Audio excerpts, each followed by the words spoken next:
We will now move on, because we must, and to introduce Isabelle. So I wanted to say a few words by way of welcoming Isabelle. Really pleased that you accepted our invitation to come and accepted it so quickly. But when you arrived here, you rather undermined that by saying you couldn't quite remember how you'd agreed to come or at what point you agreed to come. But you agreed immediately, and that was terrific, and it meant that we've been able to build this event around what you've got to say, which people have come to hear, obviously. Isabelle, for those people who don't know, and particularly for those who are online from elsewhere, Isabelle is the first Chief Social Work for Children and Families in England.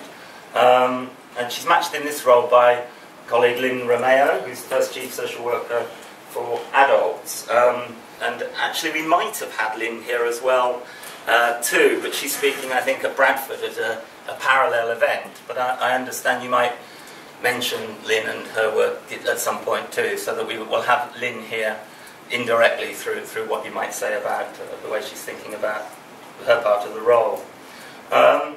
Isabelle became known to most of us in England first through her inspirational leadership of social work practice improvement in the London Borough of Hackney. And this is an area in East London marked dramatically by the kind of economic and social inequalities and poverty characteristic of inner cities everywhere.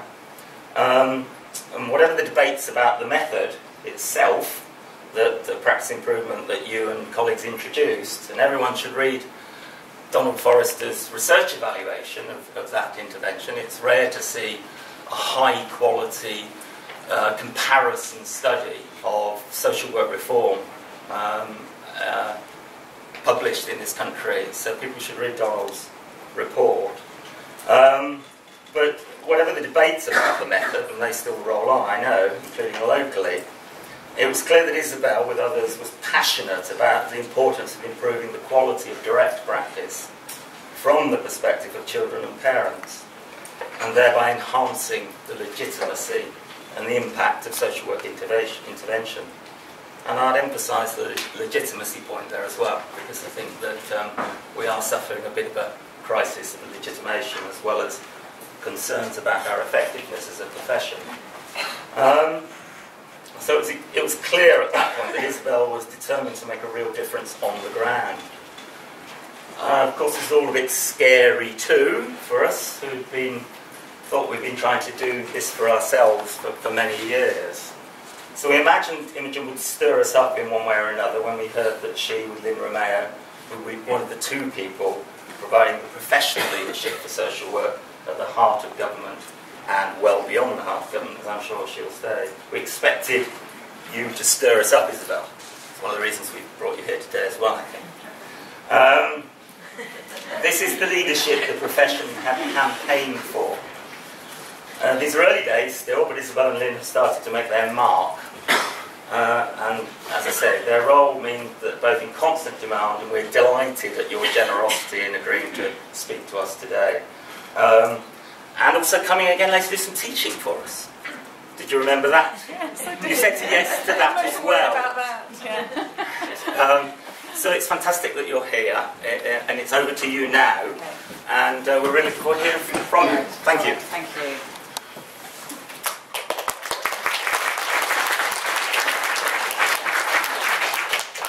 And I'm conscious that I, arrived in the room too late, and then I stood up too early, and I hope I get my timings right now. So this is it's the third event that I've been at today, and started out at about 7 o'clock this morning, and actually went to the launch of the Frontline film that Barry has just referenced. And it really is a great a short film of what social workers are doing day in and day out. So really do take time to watch it. But also, you've kind of got me at my best now, because this is my third, as I said, event. I'm kind of, a bit buoyant, but also it's my last one, so I can relax a little. Okay, so you've got it's a good place for me to be. But really, thank you for the invitation to be here. And actually, I have a lot of fondness for Sussex. It's interesting that LSE was referenced, and of course I was trained at LSE, and I agree that their worst mistake was closing the social work course. But I would put Sussex right up there in producing some of the very, very best practitioners that we have in our country, in England. I also have some very, very close people in my life that came to Sussex as students many, many years ago, and to have many kind of romantic notions of this place. Anyway, I'm not going to go in there to tell you any more about that, but anyway, just to give you some context. Now, can I just ask, how many of you are students in the room? Okay, all right. And lecturers, professors, and social workers? Okay, great. So we've got a really good mix. All right. So I'm going to talk to you a little about the role, but then I'm going to read to you for a while, and then we're going to hopefully open up some debate. I think we want a big debate. Yes. Okay. All right. Good. So, just to say a little about the role, that this is the first time that we have two chief social workers. That these emerged following the publication of the Monroe Review into Child Protection that was published in 2011. There was going to be one of us, and now we have two. Barry has already introduced Lynn Romeo, who is absolutely fantastic, and you know, wherever I go, she goes, if only in spirit. That we have hit it off enormously well. That she is a complete advocate for social work.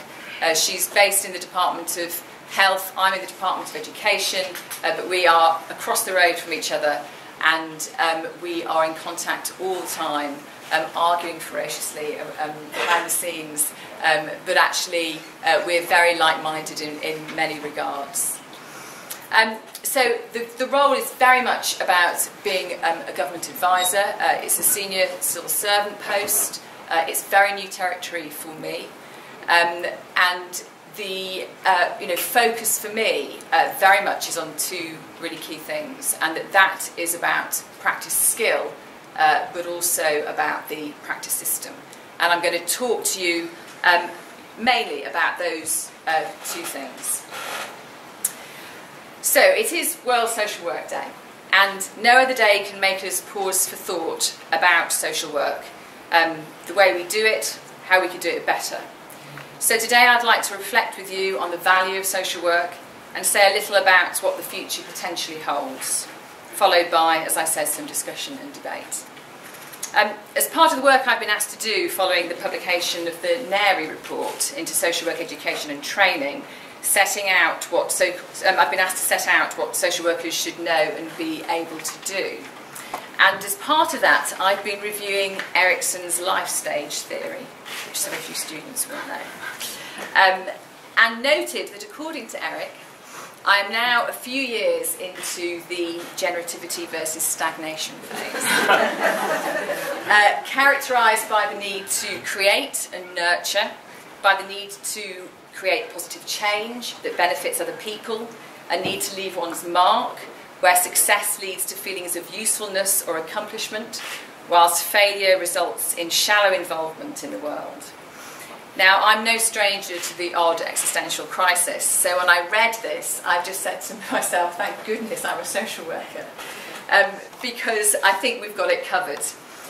There's absolutely no doubt that as social workers, we make our positive mark. We make positive change happen in many, many different ways every day. So Erikson, rest assured, in our world there is no stagnation. We constantly create, change, motivate, listen, empower, fight, advocate, understand, help. And our unique selling point is that we do this in any social context. No matter how difficult or challenging or unjust that social context, it is our job and our vocation, our raison d'etre, to never give up. And it is this indefatigable resilience that makes us who we are. And we all have many different motivations for being social workers, and I know mine, without any doubt, is rooted in my family history.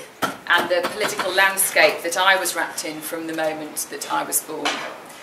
So my father, another Eric, but a much more important one to me, was a GP, a public servant through and through, and my mother, a secondary school teacher, now in her 70s, whose pupils, some of whom are now in their 50s, still come to visit her for tea, taught me many things. That there is one life in which you must strive to be healthy and happy, self-determining, independent, at liberty, be loved and loving, that human connection and relationships matter most, that history will only be determined by the future, so we must learn to live in conditions of uncertainty, essential for peace of mind, and that you must own your privilege and use it well, and that this is social responsibility. So it's no accident that I'm a social worker. My natural home, a profession in which I can be both myself, self-determining and engaged in positive human interaction every working day, an act of social responsibility. So I'm proud to be a social worker. I'm very proud. I'm proud to be part of this profession. That every single day there are thousands and thousands of us in England alone. In fact, there's so many of us that we don't know how many of us there are. Even though we know we've got 89,000 registered, we know that's not the whole story. But we're all engaged in trying to make the world a better place, and we are an army of goodwill, grace and humility. So this is not just a job, it's a way of life, and I would recommend it to anyone. I have a very, very close friend of mine who is also a social worker, and she came to me about 3 months ago, something like that, looking ashen, and said, "Isabelle, I've got something to tell you." I said, "What?" And she said, "My daughter's told me something." I said, "What she told you?" "She wants to be a social worker." And I said, "Well, that's fantastic. For goodness sake, you know, that's a great career choice. Encourage her to be a social worker." So this choice of ours will carry us through life. It's sometimes tough. We know it can be dispiriting, exhausting, relentless, but our drive and our ambition for a better social world will carry us through. And there's one thing that you need to succeed in this job, and that is a belief system. Well thought through, grounded in the reality of life, that is one's anchor, navigator, compass, captain, the deciding factor, and will ultimately underpin every professional judgment that you ever make. So, personally, I want to limit the worst excesses of state intervention, effectively support those who cannot fully support themselves without help, and when it's necessary, bring into sharp relief the full force of the law to protect those that need protection. I want to see children and young people in our care afforded the greatest opportunities beyond good exam results and good dentistry. A care system which not only understands but consistently helps generate for children a future in which they are fully equipped to sustain a positive life course. So what I know most about, and what I can talk about until the cows come home, is social work.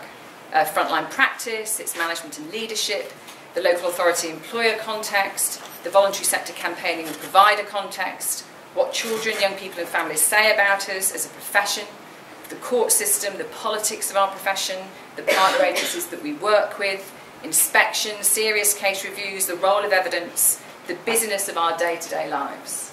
But amongst all of this discourse, I never forget the families and communities that we work for. The fact that we almost always work with the poor and powerless. I never forget how fraught the front line is. I refuse to blame parents for their behaviour. Instead, I seek to understand it. And understanding it does not make me weak as a social worker. It makes me resolute. In offering extensive support when there are strong indicators for positive change, but also knowing that some parents can't be given a second chance, even if their children are to be given their only chance. And I worry a lot about changing attitudes towards the families that we work with. I have watched since I qualified a much more risk-averse culture develop, and one where practitioners can easily become disconnected from the realities of the lives of the families that we work with. Certainly in the statutory sector, we have become more and more so an assessment service, obsessed by timescales and performance indicators, where the direct work and help is meted out by others. And there are many issues about this, but one of the most troubling is that social workers often don't get to see the fruit of their own endeavours. Now, this is a take on Marx's theory of alienation, but I think it works quite well for children's social work in particular. So in the capitalist mode of production, the generation of goods and services is accomplished with an endless sequence of discrete and repetitive motions designed to extract the maximum amount of surplus value that offer the worker little psychological satisfaction for a job well done. This psychological estrangement of the worker results from what I call conveyor belt social work. The alienation of the worker from the act of producing or creating renders the worker unable to experience a psychologically satisfying condition. So within a system of production, social alienation reduces the worker to an instrument or to an object. But more worrying still is this alienation threatens to separate us from the emotional connection to the people that we are here to serve. And this threatens to swamp empathy with blame and swap support for punishment. Our society has a terrible tendency towards prejudicial behaviours, no better articulated in the brilliant polemic Chavs, written by Owen Jones. And I'm just going to read you a bit. Some of you will know this. So what does the life of one child matter more than another's? On the face of it, the disappearances of Madeleine McCann in May 2007 and of Shannon Matthews in February 2008 bore striking similarities. Both victims were defenceless little girls, both vanished without a trace. Madeleine from her bedroom while she slept, Shannon on the way home from a swimming class. Both cases featured tearful televised appeals from the devastated mothers clutching the favourite toys of their beloved daughters, begging for their safe return. It is true that while Madeleine disappeared in an upmarket holiday resort in the Portuguese Algarve, Shannon vanished from the streets of Dewsbury in West Yorkshire. And yet, in both cases, the public was faced with the same incomparable anguish of a mother who had lost her child. But there were more than 9 months and a few hundred miles separating these two cases. After a fortnight, British journalists had penned 1,148 stories devoted to Madeleine McCann. The stunning sum of £2.6 million had been offered as a reward to have her returned to her parents. Prominent donors, including the News of the World and the Sun newspapers, Sir Richard Branson, Simon Colwell and J.K. Rowling, the missing infant quickly became a household name. The McCann disappearance was no ordinary media circus. The case became a national trauma, like some sort of macabre reality TV show. Every little detail was beamed into the living rooms of a transfixed British public. Members of Parliament wore yellow ribbons in solidarity. Multinational companies advertised the Help Find Madeleine messages on their websites. The disappearance of one little girl had provoked the most extraordinary outpouring of media interest over such a case in modern times. The result was something close to mass hysteria. What a contrast with the pitiful response to Shannon Matthews' disappearance. After 2 weeks, the case had received a third of the media coverage given to McCann in the same period. There was no rolling news team from Dewsbury, no politicians wearing coloured ribbons, no Help Find Shannon messages flashing up on company websites. The relatively paltry sum of £25,000 had been offered for her discovery. It's easy to see why the McCann family was so appealing to middle-class journalists. The parents were medical professionals from a smart suburb in Leicestershire. They were regular churchgoers. As a couple, they were photogenic, well-groomed and bursting with health. When pictured lovingly tending to their own twin babies, they represented an almost idealised portrait of middle-class family life. Empathy for their plight came naturally to those like India Knight and Alison Pearson because the McCann's lives were similar to their own. The contrast with the Matthews family could not have been greater. Shannon grew up on an impoverished estate in an old industrial northern town. Her mother Karen had 7 children from relationships with 5 different men. She did not work, while her partner Craig Meehan was a supermarket fishmonger. Miss Matthews appeared to the world in unfashionable clothing, her hair pulled back, without makeup and looking strikingly older than her 32 years. A slouching Mr. Meehan stood next to her in a baseball cap, sweatshirt and tracksuit bottoms. The case simply could not provoke the same response amongst predominantly middle-class journalists, and it did not. Roy Greenslade, the former editor of the Daily Mirror, had no doubts about the dearth of media coverage. Overarching everything is social class. And of course, this isn't Owen Jones, this is me now. And of course, within this story lies an answer to another mystery: why the media is only ever interested in social work when something really bad happens. Despite many people's best efforts, the only newspaper inches we occupy is when there is a child death whose tragic story involves a mother who can be easily pathologised as an evil monster. This is what we are up against. So, my message to you about the future for social work, and in these fraught social and economic times, is to embrace the reform agenda. We have unprecedented political attention on the work we do, and there are many, many people who you do not know and will never meet, many of them social workers, who are engaging in both furious and fond debate about our future. For too long we have been a profession under siege by employers, politicians, academics, with all due respect, and the media. And now we must turn this ship around. We have come a long way since 2003. We're a graduate profession. We have a College of Social Work. We have 2 chief social workers. And then we have the principal social worker networks across England, which are proving to be extremely valuable. We must become a formidable, constructive voice, and we must be completely engaged, solution-focused, influential and helpful. There are many, many things must change. There is still too much tension on the architecture around practice and too little focus on the front line. How we measure our performance is critical. It can't just be about outcomes. Just because outcomes for some children might be poor, it doesn't mean the practice was. The organisation must not be judged solely by strategy or senior visibility, but how well they support frontline practice. Caseloads, admin, time spent with families, sophistication of learning and development, supervision arrangements, access to expertise, intelligent case review rather than mindless audit. If we focus on the things that matter most, we have the best chance of making the difference that matters most to the people that we serve. As part of my role, it is to help the government of the day in their endeavour to support families and protect children. What has happened with adoption is the best contemporary social work example of when government gets behind something and how things change and fast. We must ask ourselves why we have yet to significantly change our reputation, our working conditions and thus outcomes for children in the 5 years since the Social Work Task Force report was published and 2 years since the Monroe Review. Yet it's taken only 12 months to increase adoptions by 15%.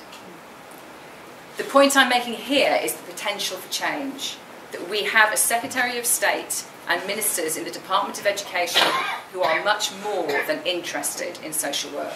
They are very active and we must harness their interest to best effect.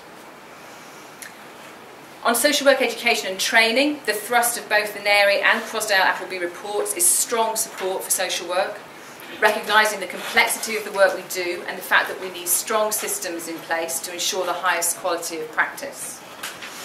The government spends £100 million a year on initial training for social workers, but too often the narrative is that social workers do not always know what they need to know or do not know how to do what they need to be able to do.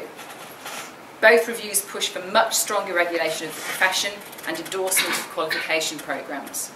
And both are at great pains to stress that initial qualification programmes produce some very, very strong practitioners, but we need a consistently high standard. I would like to see a much more consistent approach to the assessed year in employment for newly qualified workers, resulting in a national assessment process and leading to a licence to practice, with a much tougher revalidation process for the existing workforce. Contrary to the scaremongering in certain quarters, this is not an era, in my view, in which social work is being eroded. I think in the last 10 years we have lost ground, but now we are back and gaining ground. I think government recognises that it needs us. The family justice reforms illustrate this very well. These reforms start from a strengths-based position, not a deficit model. The new arrangements say to us as a profession, you are an equal player in this system, you are expert and important, and the court shall rely on you to tell the story that needs to be heard to see that justice is served. As a local authority employer for many years, I cannot tell you how much I welcome this. It rightly places both responsibility and credibility where it should lie, but also it lays down the gauntlet for local authorities and the profession as a whole, and we must respond. It is too often forgotten that social workers in local government in particular are rarely in charge of their own destiny. Resources and system design are within the gift of local government, always have been. So we need a new kind of commissioning relationship where we as a profession say that this is what we do, this is what we are good at, and this is what we need in order to achieve on your behalf. Setting an agenda where the profession is in control of its own reputation is critical. So the profession with local and central government must concentrate on the practice system. And this is why we should warmly welcome the innovation programme launched by the Department of Education. Already fantastic bids are coming in with vision and energy and creativity about how we can change the system in which social work delivers. This is an extensive and well-resourced opportunity to really fundamentally test new ideas for new ways of working. It is my view that in every single reform agenda to date, this has either fallen short or completely sidestepped the high-risk arena of statutory children's social work. And when there has been a focus on social work, we over-focus on practice skill, and too little attention is given to the practice system. And this is the chance to do something about it. It's our chance to get the basics right, and people often misunderstand what that means. No one just gets the basics right. An organisation that has good levels of caseload, that they have enough administration, high quality reflective supervision, effective interventions and helpful support, and that comes with really intelligent design, and we have to really rethink how we organise our services. I have two or three real bugbears, particular ones of mine, which I have to say, I have to tell you about. The first is that we have to re-evaluate who does what within those organisations, that we have so many watchers in the system, that we have obviously our practice supervisors, team managers, middle managers, heads of service, so on and so forth. We have independent reviewing officers, we have child protection chairs, we have guardians in the court, we have Ofsted, we have the serious case review process, we have complaints processes, huge performance management arrangements. We are constantly watching at huge expense, and to what end? And the biggest irony is that actually when it matters most, which is when the social worker interfaces with the family, they stop watching. I know absolutely, as a social worker, I was a complete sole trader. I was as happy as Larry. As long as nothing terrible happened, I did what I was meant to do, I was left alone. And that that still happens, and we have to really think about whether that's what we want in our social work services. The other confession that I have to make, and I often talk about the terrible bureaucracy that is generated by both central and indeed local government, but actually I was once of those junior bureaucrats myself, as opposed of course to the senior bureaucrat that I am now. And I could cringe now at the hoops that I made the frontline jump through. I was the worst type of offender, and we were talking sort of 20 years ago. I was a bit of a brain and I had loads of energy, but absolutely no idea the impact of what I was pushing through behind the scenes on the front line. And that whilst the people that really knew what needed to happen were so snowed under with the realities of the front line that they could barely muster a whisper of protest. And I worry that that culture is still there. It's not everywhere. There are some really fantastic organisations that are doing great work, and we know that. But wherever that kind of dynamic exists, we have to challenge it. We are constantly dismayed about frontline practitioners moving away from the front line so that we lose our most skilled and experienced people. But it's kind of a no-brainer. You know, if you don't have a system which enables practitioners to effectively work, that offers career progression throughout a lifetime, you know, not a handful of advanced practitioner posts, but really senior posts that enable people to stay in practice and to offer that skill and experience in family homes, then we will keep repeating the same pattern. And my last bugbear is that, you know, we give such responsibility to social workers. And again, you know, I'm talking about the statutory sector here, but people carry statutory responsibility and yet they have very little decision-making authority. And I think that that is a mismatch. You know, if on behalf of the state we trust a social worker to carry that statutory responsibility, we have to be able to trust them to make decisions about the families and children and young people that they're working with. And that, I don't mean that, again, that they're sole traders. I mean that needs to be done within a culture of conversation and debate and constant thinking with colleagues about what should happen. But actually, the decisions rest where the responsibility lies. So I've spoken a little today about pride and prejudice and my vision for social work. And now I hope that we have some time for some further discussion. People rarely agree with everything that I say, and I welcome that debate and exploration of ideas. Being able to change one's mind is, we know, a central tenet of good child protection practice. And in the words of the great Jane Austen herself, it is particularly incumbent, she says, on those who never change their opinion to be secure of judging properly at first. And of course, who can do that with ease?